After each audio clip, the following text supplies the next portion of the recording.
फिर नहीं होएगी। चलो अब जल्दी से ग्रेचुटी स्टार्ट करते हैं। ग्रेचुटी क्या है? Voluntary payment made by employer in the appreciation of services rendered by employee. Nowadays gratuity has become a normal payment applicable to all employees in होगा is payment of gratuity act is statutory recognition of payment of gratuity act. Almost all employees enter into an agreement with employees to pay gratuity. Gratuity देखो ये होता है कि जैसे ना अगर तुम कोई रिटायरमेंट, जब भी तुम रिटायर करते हो ना ऑर्गेनाइजेशन से, मतलब ऑर्गेनाइजेशन ना उस एम्प्लॉय को अगर वो ग्रेचुटी देती है, मतलब ये भी नहीं होता कि मान लो अगर 6 महीने छोड़ के जा रहा है तो उसको कोई मतलब कई जगह होता है कि जैसे 6 महीने तुमने एम्प्लॉय की मतलब काम किया उसके बाद छोड़ दिया तो उसकी ग्रेचुटी नहीं मिलती। वहाँ पे मतलब थोड़ी बहुत कंडीशंस होती है कि अगर तुम ये कंडीशंस कर ली उसके बाद तुम्हें ग्रेचुटी के लिए तुम एप्लीकेबल हो जाते हो, मतलब वो कर सकते हो तुम्हें। तो उस मतलब ग्रेचुटी यही होती है कि मतलब जैसे तुम रिटायर करोगे ना एक सर्टेन मतलब सर्विसेज रेंडर करोगे उस ऑर्गेनाइजेशन के लिए, तो वो तुम्हें ग्रेचुटी देना मतलब उसकी वो हो जाती है लाइबिलिटी। तो जैसे तुम इसका तुम्हारे एम्प्लॉय बेनिफिट तुम्हारे में भी, चलो तुम्हारे में तो नहीं है एएस, वरना एएस मतलब अपने कोर्स में नहीं है इंटर के। और हाँ सीए फाइनल में इसका अलग से वो होता है कि हम जैसे एम्प्लॉय ग्रेचुटी की कैसे निकालेंगे वो सब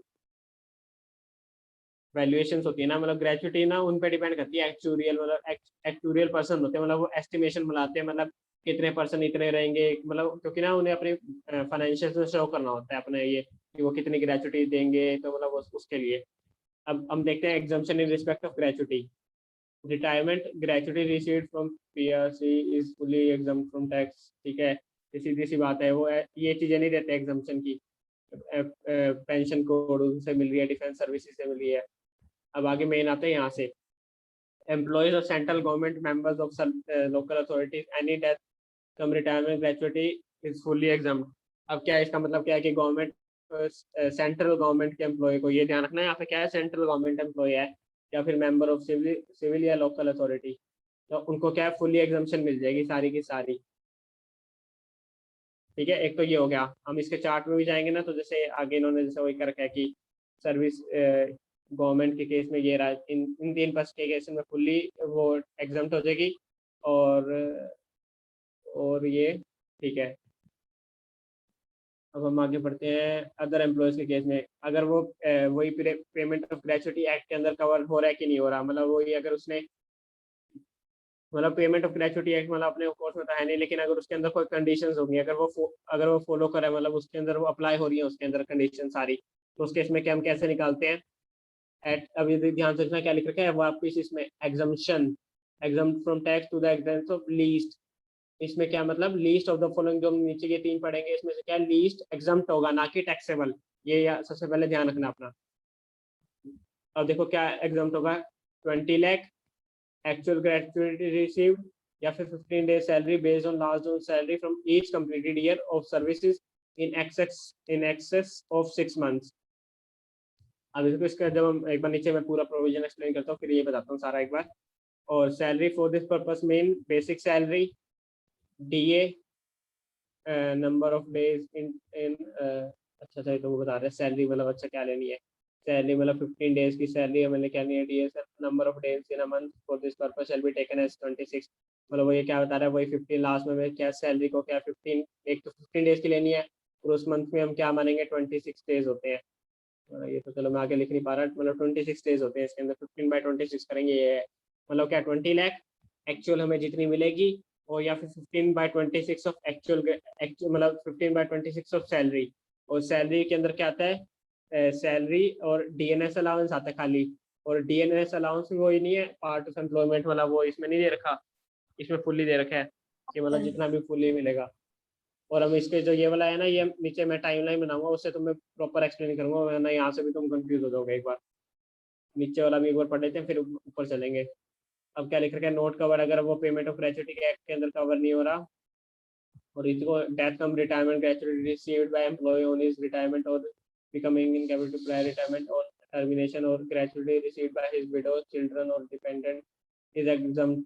मतलब देखो अगर वो क्या है, अगर उससे उसके किसी विडो मतलब उसकी वाइफ को जो मतलब वाइफ हो गया विडो मतलब वाइफ हो गया मतलब वाइफ को या फिर चिल्ड्रन को या फिर मतलब उसके किसी डिपेंडेंट को मिल रही है अगर कोई ग्रेचुटी, अगर वो पेमेंट ऑफ ग्रेचुइटी एक्ट के अंदर कवर नहीं है, मतलब उसके अंदर वापस वही कंडीशन होती है, कब वो कवर होगा नहीं होगा, तो वो मैटर नहीं करता। क्वेश्चन में तुम्हें दे देगा यार फिर कवर्ड है कि नहीं है। अगर नहीं दे रखा तुम क्या मानते हैं, नॉट कवर्ड मानते हैं ना तुम, कुछ चेंज तो नहीं हुआ कहीं। चलो हाँ हाँ, हाँ नॉट कवर्ड मान लेते, हाँ नहीं नॉट तो कवर्ड। नहीं। हाँ, और इसमें इस केस में क्या है, 20 लाख एक्चुअल रिसीव्ड और half month salary based on last 10 months average salary immediately preceding the month of retirement for each completed year of service, fractions to be ignored। Okay ठीक है, तो इस केस में हमें क्या करना है, वही अब इसमें क्या करना है, 15 हाफ मंथ सैलरी, मतलब 15 तो लेना ही है, मतलब 15/30 कर देंगे हम मल्टीप्लाई, मतलब 15/30 तुम्हें ये लेना है, मतलब 15/30, और मतलब ये मल्टीप्लाई करेंगे हम इसको लास्ट में 15/30 से, मतलब या फिर 15/30 तो थोड़ा मतलब 1/2 ही कर देना, 15/30 लिख देना, या फिर मतलब हाफ मंथ ऐसे लिख देना 1/2, वो प्रेफर मतलब थोड़ा सही रहेगा, क्योंकि फिर 31 डेज आगे फिर वहाँ पे कंफ्यूज हो जाओगे, तो इसको 1/2 कर देना इसकी जगह। 1/2 से सीधा हाफ मंथ सैलरी, बात तो वही मीनिंग आ जाएगा ना, वन लेकिन वो 30 मंथ, मैंने भी ऐसे ही 31 कराया डे। था 1/2। क्या क्या चीज? मैंने कहा ऐसे ही लिखवाया था 1/2।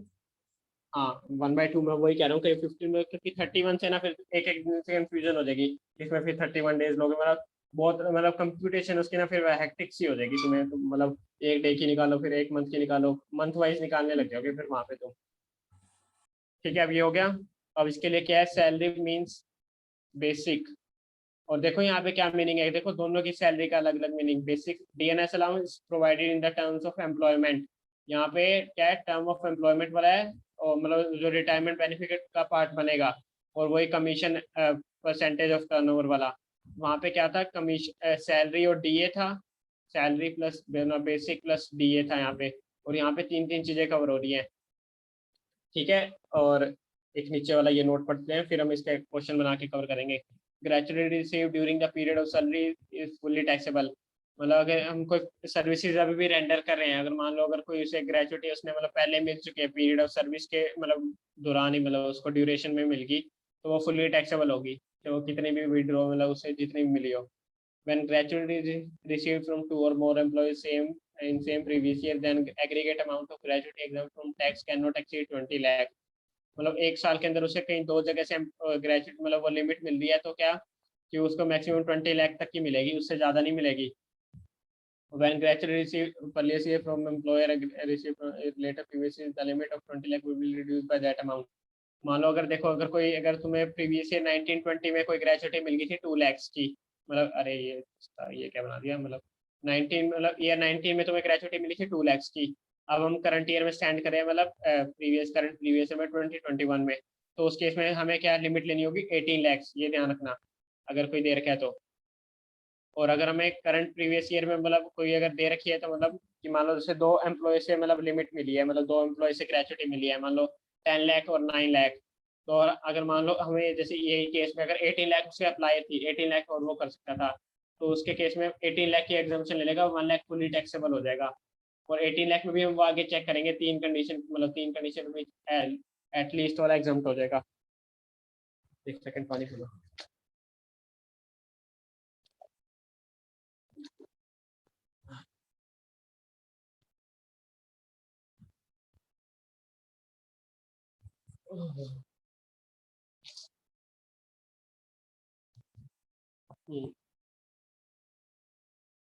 एक सेकंड बस।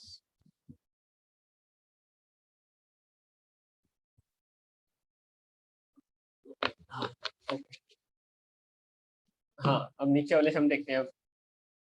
अब इसमें क्या लिख रखा है, half month salary based on last 10 months average salary immediately preceding the month of retirement और डेथ। हाँ देखो तुम्हें अब इसमें केस में क्या दे रखा है, अरे यार मैं यहाँ पे ना ड्रॉ करने में बड़ा वो होता है, जैसे ये टाइमलाइन चल रही है, यहाँ पे उसने क्या रिटायरमेंट लिया है, और ये मान लो कोई डेट, हमें इसको ना लिखने में बड़ा वो होता है,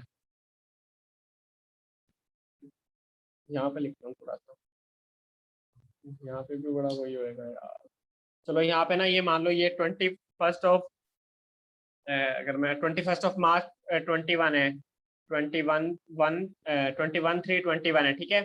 तो उसके लिए हमें 10 मंथ्स कहाँ से काउंट करने होंगे, 28 फेब से काउंट करने होंगे लास्ट मंथ, मतलब फेब के जो एंड होगा ना, मतलब फेब से स्टार्ट होगा, मतलब क्यों कैसे कैसे, मतलब ये देखो इसमें क्या लिख रखा है, average salary immediately preceding the month of retirement.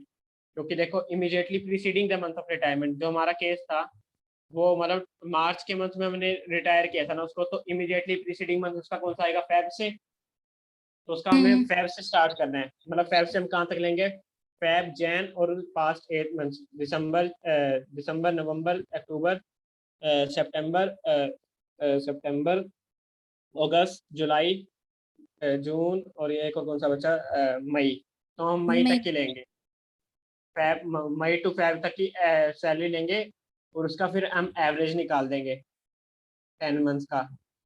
और ये मतलब ये किस लिए करते हैं, अगर मान लो उसकी कोई इंक्रीमेंट हुई हो, डीएनएस मतलब उसका कोई बेसिक पे इंक्रीज हुआ हो, कम हुआ हो, तो उस केस में इसके लिए हम करते हैं यहाँ पे हम। क्योंकि हम जैसे मैं भी ऑडिट मतलब करता हूँ, तो वहाँ पे मतलब इंक्रीमेंट होते रहते हैं, कईयों के तो जल्दी जल्दी फास्ट में इंक्रीमेंट होते हैं, कईयों के तो मतलब ईयर बाय ईयर होते रहते हैं, या फिर 8 मंथ्स में मतलब कोई होते रहते हैं ऐसे। तो वो यहाँ पे वहाँ पे चेक करना होता है हमें।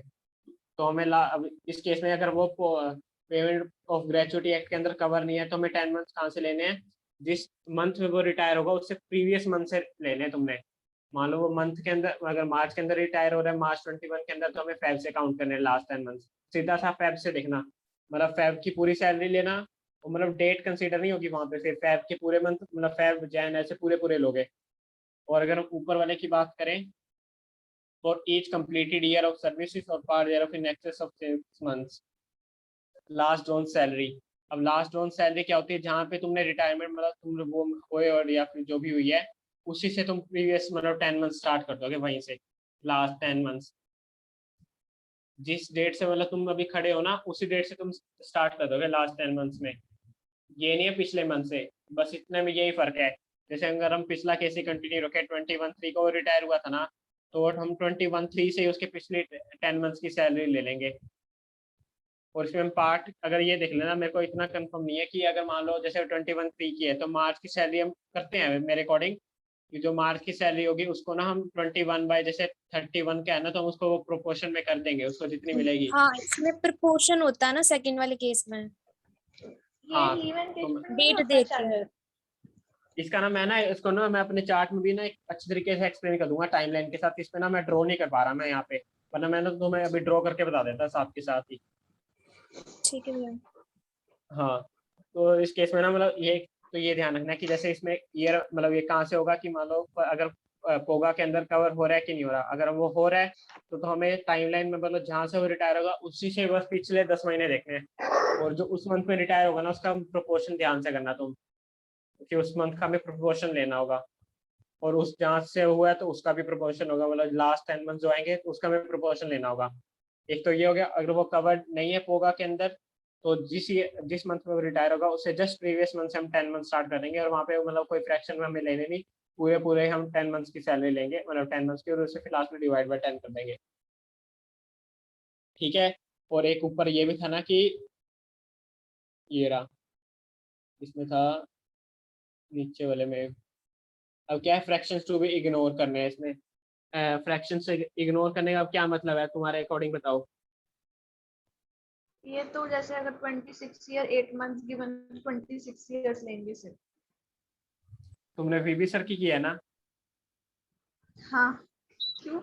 बस मैंने भी मतलब सर के ना मतलब मेरे को ना ये क्लियर नहीं हुआ था, तो मैंने भी सर का सेशन लगाया था बाद में। तो सर ने भी मेरे को अभी भी मेरे पास लिखा हुआ है, सेम केस पड़ा है। 21/10/19 को उसने रिटायर हुआ था, 26 ईयर्स 8 मंथ्स की उसने हाँ सर्विस रेंडर की थी। मैंने मतलब ये वाला केस है ना, मतलब सरकार लिख लिया था मेरे को रिमेम्बर के लिए एग्जांपल, क्योंकि तुम इसी से रिलेट कर पाओगे, अगर तुमने एग्जांपल लिख रखा है ना, तो उसको तुम तभी रिलेट कर पाओगे। हाँ, और लिख ये रखे हैं, सर टाइमलाइन, ने ऐसे लिखवाए थे।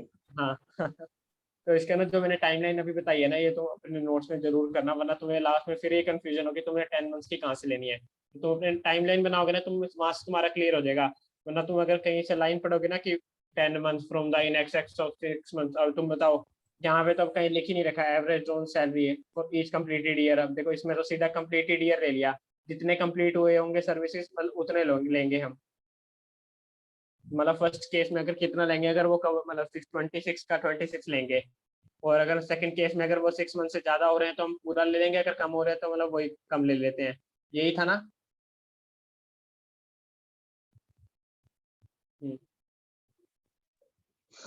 तो ये क्या हुआ?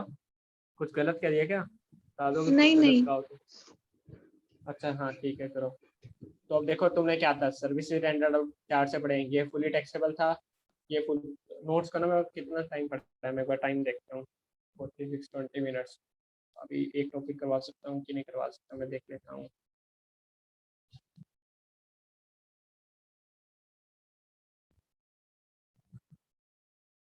लीव सैलरी वाला करना है कि नहीं करना है, ये बता दो बस अभी। चलो इसको कल करते हैं, कल ये अलग से इन 2 टॉपिक से है ना, कल लीव करेंगे सैलरी। तो उसको। हाँ हाँ ठीक है ठीक है। भैया हाँ इस ये सेशन जो को ना इसको ग्रेटुइटी, एक बार एक सेकंड चलो, हाँ बोलो बोलो बोलो बोलो बोलो। नहीं आप पहले रिकॉर्डिंग ओवर कर लो। तो मैं सोचा अगर किसी का डाउट बाद में भी है ना कि तुम्हारे जैसा हो तो फिर उसको भी क्लैरिटी हो जाएगी, तभी मैं बोल रहा था, तुम बोलो बोलो पहले। अच्छा, हाँ मैं कह रही थी कि शायद ना जो ये लेना होता है ना वो एवरेज सैलरी, वो सिर्फ लीव एनकेशमेंट में लेते हैं डेज देख के। क्योंकि ना मैंने यहाँ नोट लिख मतलब रखा है, इसलिए मैं कॉपी खोली। अभी यहाँ मैंने लिख रखा है कि 10 मंथ्स लेने excluding the month of retirement. मतलब तुम क्या इस केस में हम नहीं लेते क्या? रुको एग्जांपल से देख मेरे को लेते लग हैं। रहा है शायद ग्रेट्युटी में दोनों में नहीं लेते डेज का, लीव एनकेशमेंट में लेते हैं। अच्छा अच्छा एक सेकंड में एग्जांपल से बस जल्दी देखा मैं तो क्या होता है, मैंने 6 भी खुद ही देख कहा लेती था। हूँ। एक सेकंड को पेमेंट कवर्ड हो रहा है तो 15 हम कहाँ से लेंगे? पेमेंट टू लास्ट जोन सैलरी 50,000 प्लस 10,000 जिसमें 55 ले लिया। अच्छा अच्छा हाँ ठीक है लास्ट जोन सैलरी ठीक है। वो हम अच्छा लीव एनकेशमेंट में करते हैं, वो पार्ट ऑफ डे सैलरी ठीक है, कंप्यूटेशन अलग अलग करते हैं हम।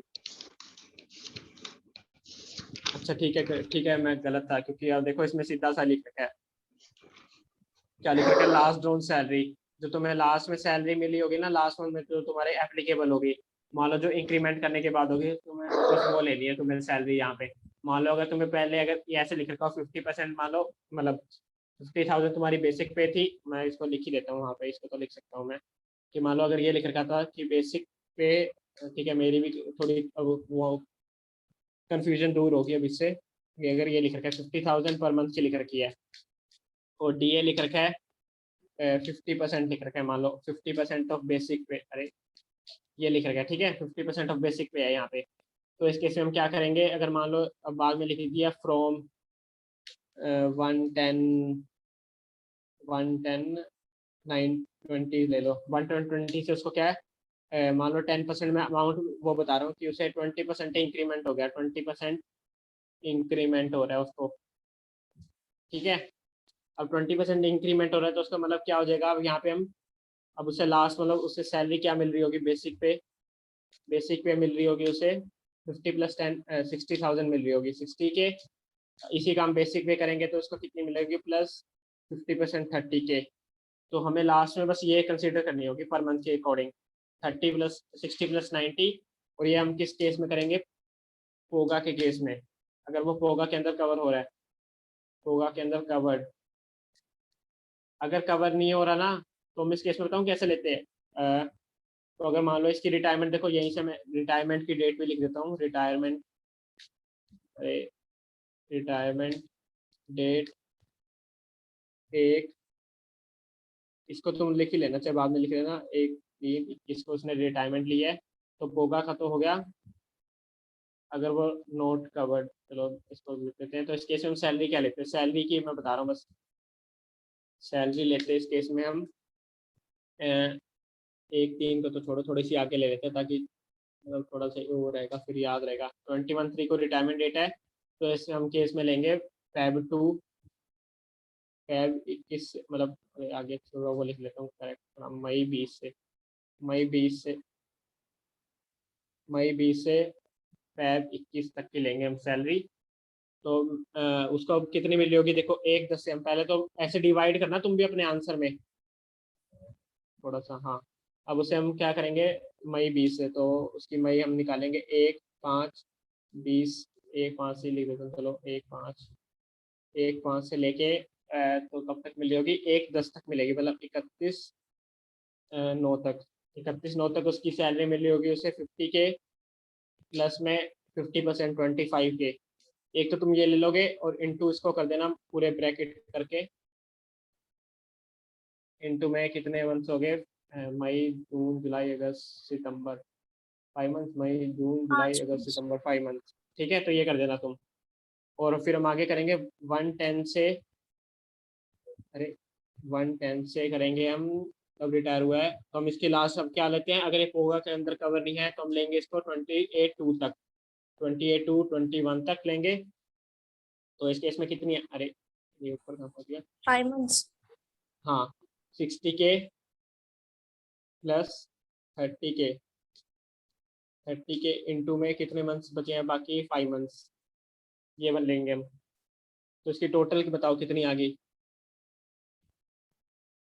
टोटल बताओ, देखता हूँ मैं भी, अरे कैलकुलेटर मेरा, 75 into 5 m plus 90 into 5 m plus 8,25,000। हाँ ये आ गई, ये अब आई है लास्ट 10 मंथ्स की, तो इसे लास्ट में हमें करना है 10 से डिवाइड, तो जो आएगा 82,500, ये हमें लेनी है salary.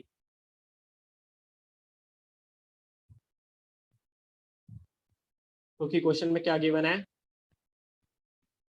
Monthly salary, half month salary, तो क्योंकि हम ईयर से भी मल्टीप्लाई करेंगे तो हमें मंथली सैलरी पता होनी चाहिए ना उस वक्त। अगर हम 12 मंथ्स की सैलरी लेके चलेंगे या फिर 10 मंथ्स की, तो वहाँ गलत कैलकुलेशन हो जाएगी फिर। तो तभी ये ध्यान से करना, लास्ट में 10 से डिवाइड भी करना है इसको, तो ये आंसर बनेगा मतलब इसका। तो अगर लिख देता हूँ यहाँ पे पोका के अंदर कवर नहीं है, तो ये नोट कवर्ड अंडर पोगा पेमेंट ऑफ ग्रेचुइटी एक्ट, ये आंसर बन जाएगा। इसको तुम अपने उसमें भी लिख लेना, वरना तुम्हें ना, देखो अभी एग्जांपल लिख लिया ना, तुम्हें अब सारी क्लियर वो हो जाएगी तुम्हें सैलरी कौन सी लेनी है, और इसके साइड में फिर सैलरी भी लिख लेना, तुम फिक्स परसेंटेज, यहाँ पे फिक्स परसेंटेज लेनी है, यहाँ पे नहीं लेनी। अब उसका हम चार्ट बनाता हूँ, कल से मैं बताता हूँ नोट्स में क्या है। मैं सेशन को एंड कर देता हूँ, मतलब उसको रिकॉर्डिंग एंड कर देता हूँ। क्वेश्चन नंबर 5 इसको कर लेना, स्क्रीनशॉट ले लेना या बाद में देख लेना, ले लो अभी स्क्रीनशॉट ले लो, फिर मैं इसका एक बार वो कर रहा हूँ। ले लिया स्क्रीनशॉट। ओके ओके ठीक है, हाँ डन हो गया, तो इसका एक बार रिकॉर्डिंग एंड कर दो।